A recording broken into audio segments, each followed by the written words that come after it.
Hello അമ്മച്ചി, ഇവിടെ വാടകയ്ക്ക് കൊടുക്കുന്ന വീട് ഏതാ? ഏതാ വീടൊക്കെ? ഇതല്ലേ? ഹലോ, ഇവിടെ ആരെങ്കിലും ഉണ്ടോ?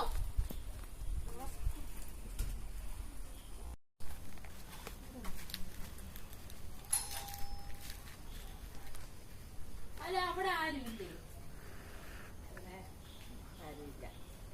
അല്ല, ഞാൻ അവിടെ വാടകയ്ക്ക് താമസിക്കാൻ വന്നത്. അവിടെ വാടകയ്ക്ക് ഒരു വീടുണ്ടെന്ന് പറഞ്ഞ് ഞാൻ വന്നത്.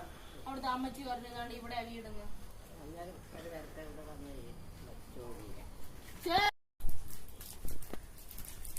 താക്കോലല്ലേ?